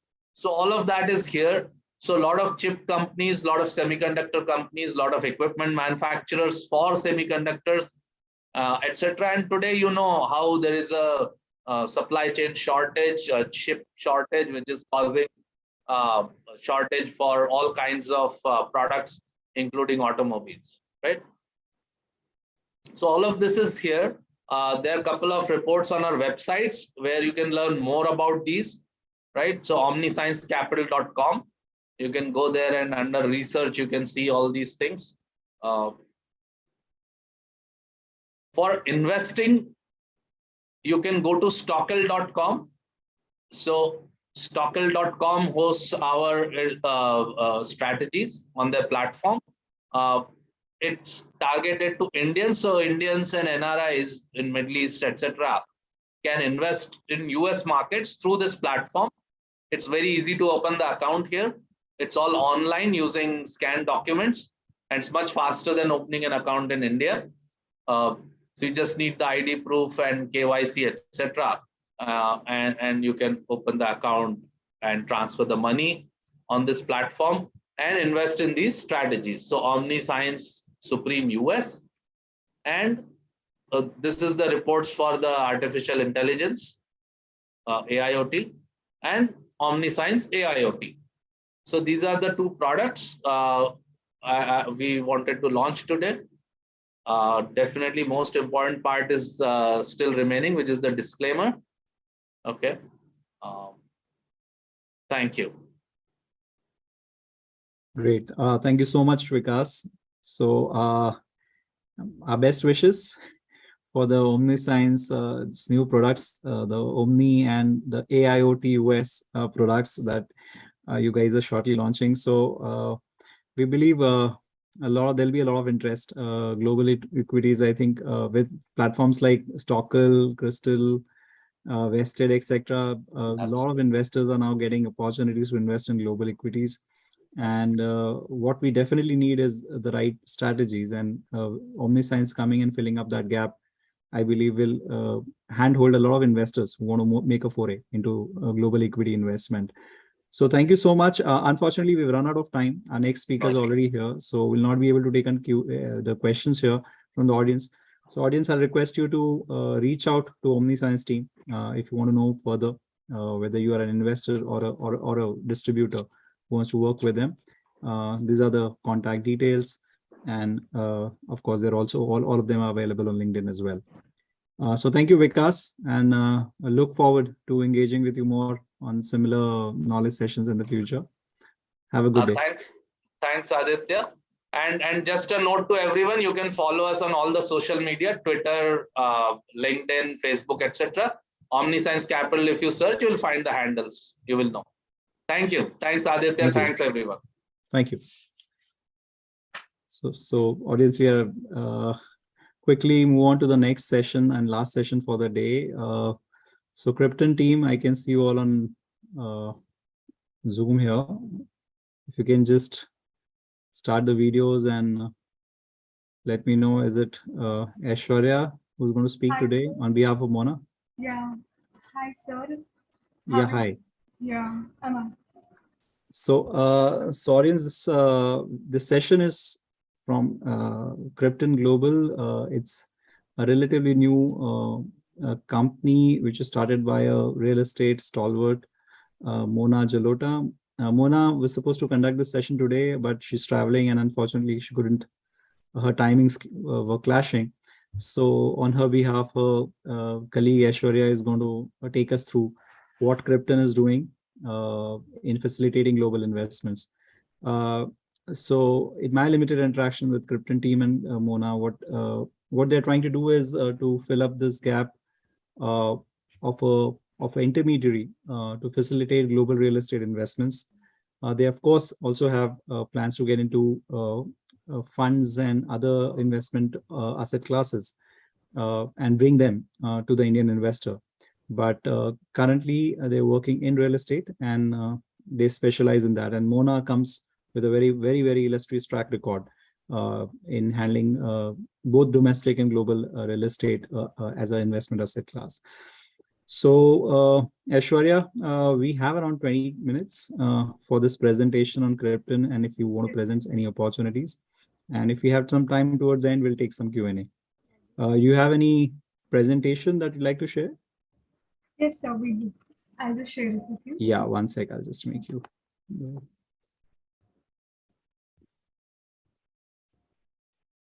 Can I now? Yeah, you're the co-host now, Aishwarya. You can share the screen. Is it visible? Yeah. So good evening, everybody. I'm Aishwarya Rao and I'm representing a company. You will need to speak a bit loudly. Voice is coming across very feebly. So good evening, everyone. I'm Aishwarya Rao and I'm representing our company, Krypton Consultants. And also I'm here to showcase some of our best of the best products on this platform, IPI Showcase 2022. Let me brief you up with what we do and who we are. So Krypton Consultants, it's an international real estate firm. And we have our offices in Mumbai, Dubai, and also in London. Having said that, we're not just constrained to real estate. We have spread our wings out there in sectors like migration and alternative investment funds, and also in concierge services. And in concierge services, we also cover up wills and trust, acquisition of overseas business, legal, finance, and tax consultancies, and also banking services. So, since we deal with international properties and international market, I would like to give you a brief about why we need to invest in international markets. So first, there are several factors. The first one would be like no matter what the currencies of a specific country goes through, like there are highs and lows in the currency, but that does not affect your asset, because foreign investment, it acts as an inflation hedge. It's going to safeguard your asset, and no matter whatever the currency deprivation is, it doesn't really care about your products.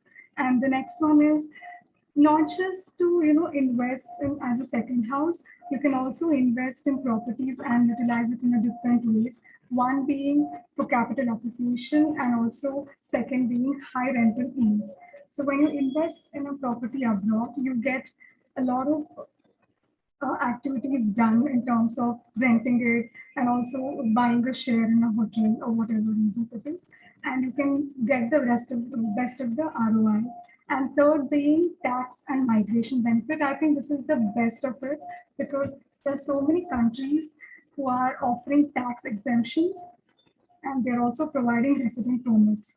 So when you invest in a property abroad or in their country, the country will let you get the citizenship. And fourth one is, when you diversify your portfolio investment globally, it will mitigate the risk of loss, because when our primary or principal amount is being invested abroad, our first thing is to secure it, because we don't want to lose the most of our principal amount. So when you diversify your portfolio, like investing it in global markets, that will really help you mitigate the loss. So let's start with our products. Our first product is Octavian House. it's Octavian House. It is in London, a prime location on St. John's Wood. So I would like to brief about this property over here. So Octavian House is a 2 beds and 2 bathroom house, which is located on a apartments development. So you can see how stunning and lavishly the apartment looks like. So there are a lot of features like large patio and master bedroom with ensuite bedroom, and there's a second bedroom with open kitchen, large reception, and the tenure is leasehold, and the total carpet area would come around 1,000 square feet. So this is out for sale, and it's on the prime location. So I think owning this house would make the best of the money possible. And who wouldn't want to get in a house like this stunning one? So we'll send you all the details regarding the house. You can connect with us at the last. We have our emails and phone numbers registered, so you can connect with us for more details of this particular product. And let me move on to the second product. It's Marks and Spencer. We all know Marks and Spencer is one of the best and the leading clothing brand. But they're also not just constrained to clothing, they're also into home products and also food. So they have come up with a new lease term. That is, they have let their 15 of the outlets in the different parts of UK, and the lease term is for 5.2 years from now, from the starting September of this year. So you can own any one of the outlets and put it on lease, and you can gain most of the rental yields. So I'll just brief you out about how much it is and how much you can make money out of it. The total annual rents of the 15 outlets would all come around 70 lakhs, and 2% will be the increase in rental yield annually. The ground rent is £3,550, and the current total operating would come around again 70 lakhs pounds. So these 15 outlets are entirely Marks and Spencer's LTC, and this is commencing from September of this month. Next month, you can just start with the lease process and make the most of the money. And our third product is from the USA, which is the domain of Morgan's Landing. So this is in Texas, and this is a vibrant and luxury apartment out there.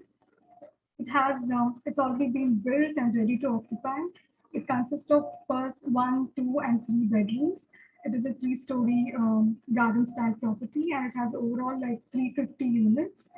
So, like if you invest in this, the 17.26% RR is being given, and 2.17 equity multiple.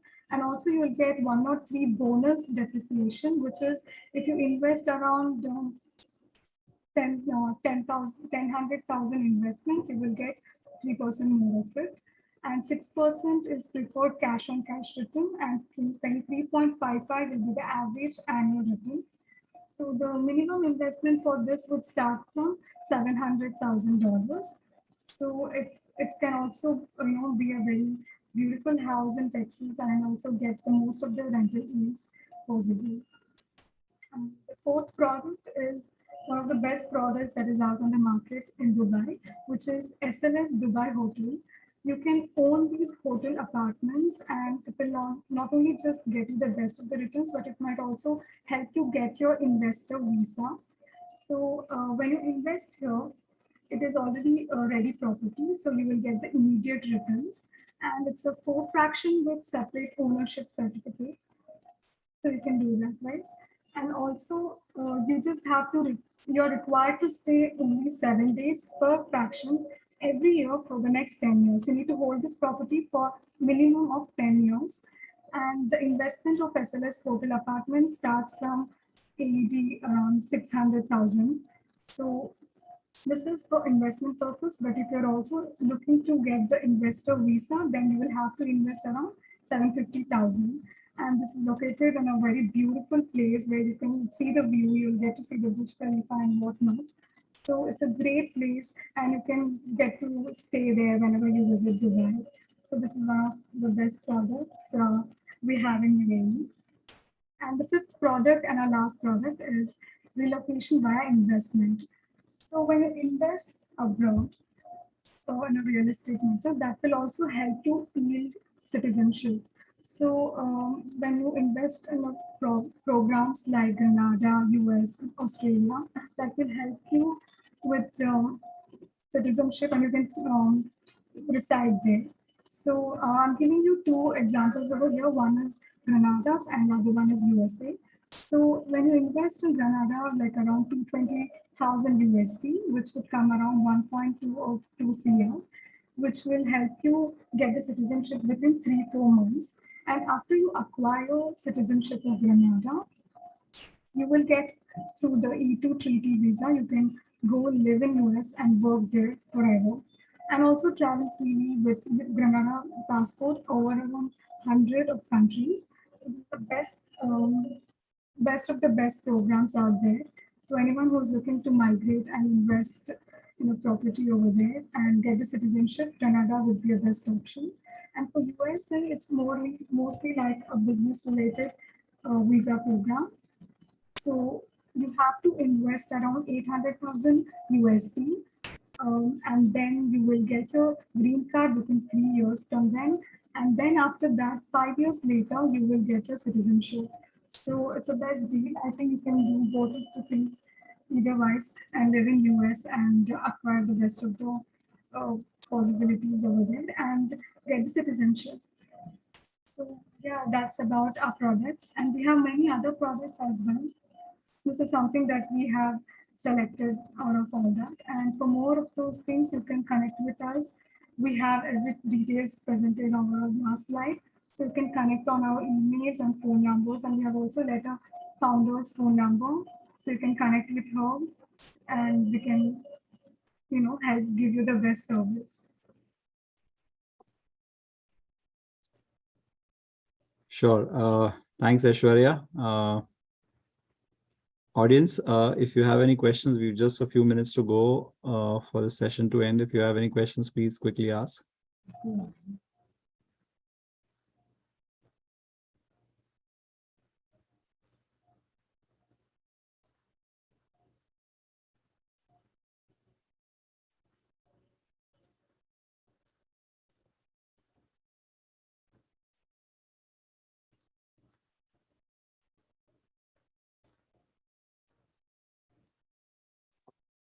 So Aishwarya, there's a question. How can we work with you as an IFA?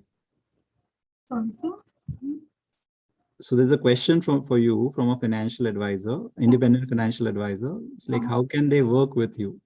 How can they work with us in terms of collaboration, right? Yes, in terms of distributing your product. So they can reach out to us on our phone number and our email ID. We will definitely look into that. Now, do you have a channel partner? Yes, we do have that. We are connected with a lot of wealth management and family offices, banking services.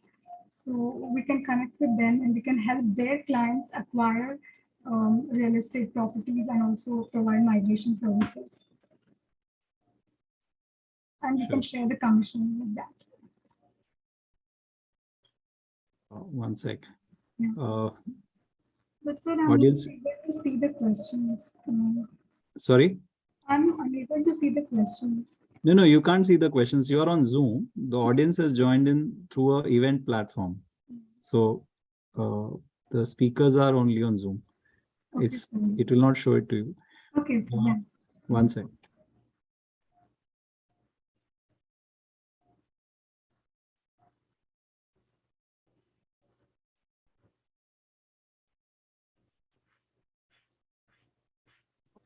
So audience, quickly, if you have any questions, please do put up. Aishwarya, one more question for Krypton team. One second, just reading it.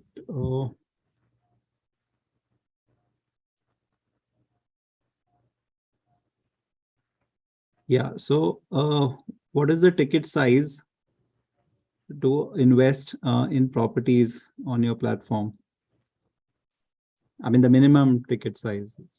So for migration, it differs country-wise. It will start from around 2 CR to 20 CR, depending on which country they want to migrate, like investing in a real estate. for say around for Granada, it would cost around 2 CR, and if it is UK, like it would cost around 20 CR. And if you just want to invest, not for the migration purpose or citizenship purpose, yes, you can go with any number of, there's no restrictions or there's no minimum investment as such. If you just want to invest in real estate for your rental needs or for your just, having a second home abroad. Okay, so I'm just curious to know. I mean, there's a question from my end. We had another presenter. Okay. Couple of, today itself from Benham and Reeves, but they deal only in London property. So how about Krypton? Do you deal across the regions, or you're Yes, only sir, focusing on certain we- specific regions? Yeah, we do. We are basically international real estate advisory firm. So we globally are connected with a lot of developers. So, across the globe, no matter where you want to own a house, we will help you out. So, Okay, so it is not only about the properties you already have, but even if someone is looking for a property, you can facilitate the entire search and yes, sir. purchase and execution. Yeah, we will look after all the things. So it's like if somebody wants to invest in real estate property in London, so we will help you with the inventory, site visit, transaction, mortgage, and everything. Everything is covered till you get till you get it processed in your hand. So we will get it all done. Sure. So I'll quickly check if there are any more questions. Otherwise, we'll wind up. So, okay, I don't see any other questions right now. So thank you, Aishwarya and the Krypton team for joining us. And audience, if you wish to know more, please feel free to reach out to them on the mention. Our email IDs provided and phone numbers. Yep. Great. So thank you, guys, and have a great day, and see you all tomorrow at the alternates segment. Bye.